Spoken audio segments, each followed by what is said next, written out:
Hello everyone, welcome to the next session of ANSYS tutorial.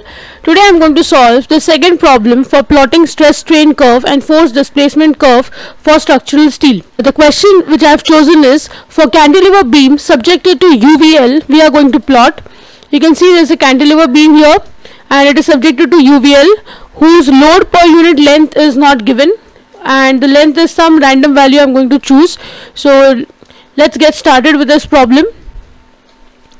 I'll first go to workbench.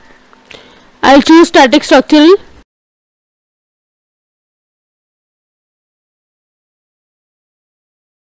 I will rename it as example 2.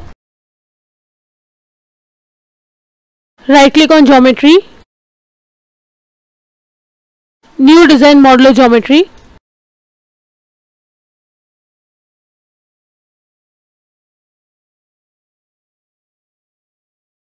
I'll change the units to millimeter. XY plane, look at.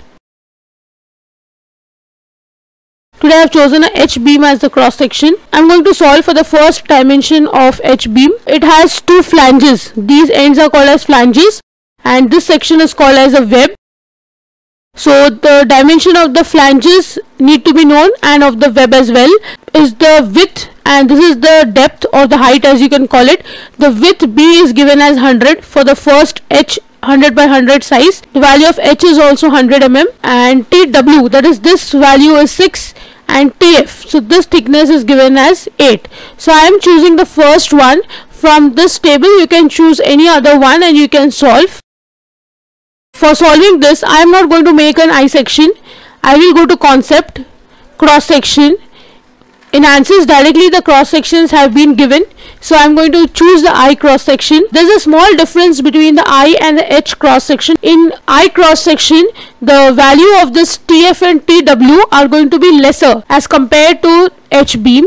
Also the I beam is selected for lesser span and H beam has longer span. So this is the difference between the two beams. I am going to solve for the H beam. You may also try for the I beams. I will give the dimensions. W1 is this value. It is 100. W2 is also 100. W3 is also 100. W3 is the height. I'll just click on look at so it becomes visible to me. The two thicknesses are left. If you see T1, that value is 8. T2, the value is 8 and this thickness is given to me as 6. Next what I need to do is extrude. I will select this I section. Now I am going to give a depth of 500 mm and generate. This is my H beam. This is my simple geometry.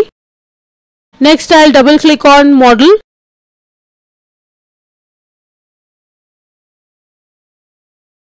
I'll first align my body. I'll first go to geometry, solid. I don't want structural steel. I want structural steel non-material like the first video. I hope you have already seen the first example because if you don't see the first example it will be difficult for you to understand the second one because here I am going to just solve a little faster. I just want to show you how it can be plotted for H-beam kind of cross section. I'll go to engineering data sources, general non-linear material. I'll choose structural steel non-linear, project, refresh project. I'll double click on model. I'll go to solid. I'll choose structural steel non-linear. Next I'll go to mesh. I'll change the sizing from coarse to fine. Update. If you want you can choose any other meshing method. I am just going with the simple one because that is not my aim for this video. If you want to know about meshing, I have made some videos on it. I'll link it in the video. Please check it out. Next I'll go to analysis settings. Like the first example, again I'm going to choose number of steps as 2. Program controlled, I'll change it to on. I want to define my sub-steps. I'll take 25 this time. Last time I've taken 30. Just changing randomly the number of readings. And large deflection has to be put to on. Now I'll go to static structural. On this face, right click, insert, fix support. On this face, right click, insert, pressure. You will have to use pressure because it is UVL. From this I am going to choose tabular. The pressure value I choose is 3 megapascal and the final value is 0. Tabular data, this needs to be changed.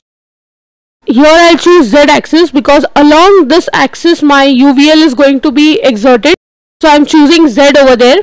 And if you see this table to the right, it is 0, 3, 0. Now my total length of the beam itself is 500. And at 500, the maximum value, the UVL will act. So the third row does not have any requirement, so I'm just deleting it. At 0, the value is 0, and at length 500 mm, the pressure is 3 megapascal. So this is the meaning of this table. Next, in graph control, in x-axis, let's choose time. Time will start from 0, 1, 0.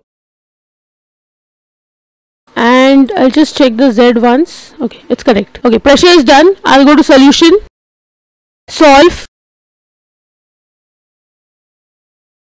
If you go to solution,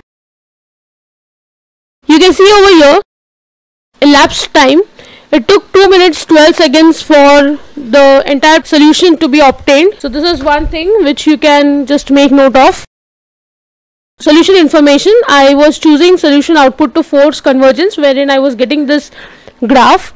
In update interval, if you want, you can change this time to 1 second as well. So you will get the update in every 1 second rather than 2.5 seconds. As of now, I'll leave it to what it is. Now I'll go to solution, right click, insert, stress, equivalent, right click, insert, strain, total, solve. I'll just see the graph of equivalent stress over the body and let's animate.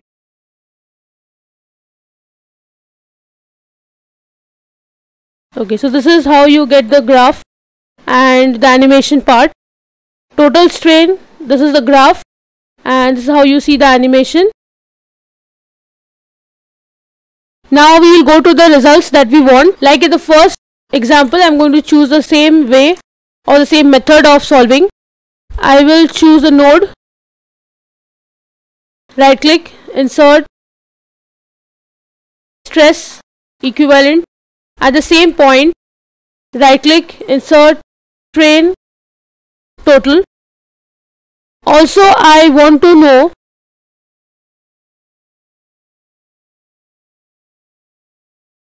the force reaction at the fixed end, and I want to know the deformation total. This will help me plot the force versus deformation curve. Solve. I'll go to chart. I'll select stress and strain, apply. Then x-axis I want strain max. X-axis is strain. Y-axis is stress. If you want, you can put a caption also. Stress versus strain diagram. Okay, next I'll go for time. I do not want it. Minimum strain, stress not required. Minimum strain not required.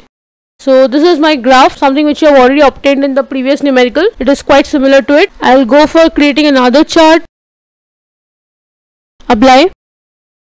X-axis I want deformation total. I'll get deformation. And in Y I want the force. Deformation max is needed. Minimum not needed. Time not needed. X-axis not needed. Y-axis not needed.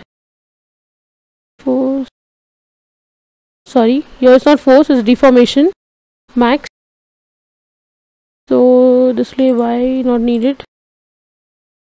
Okay, so this is the graph of force versus displacement or deformation as you would call it. So I'm getting this graph. Okay, I would like to add one small thing today, that is, say if I have this data here, I can plot a graph in Excel using this data. For that, right click, export. You can see this data is in .txt form I can change it to .xls form and I can save it as stress strain.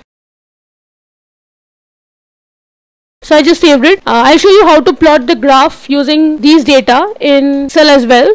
Just keep a tab on it. Okay, so this is my graph of stress versus strain for a cantilever beam which is subjected to a UVL of 3 megapascal. I hope you have understood the numerical. Now the third part of the problem remains, which will come in the next video. If you have any doubt, do let me know in the comment section. I'll definitely solve your doubts, and also if any question that you want me to solve for you, definitely let me know. Don't forget to like, share and subscribe to my channel. Your support is utmost important. I'll see you in the next session with another numerical. Thank you.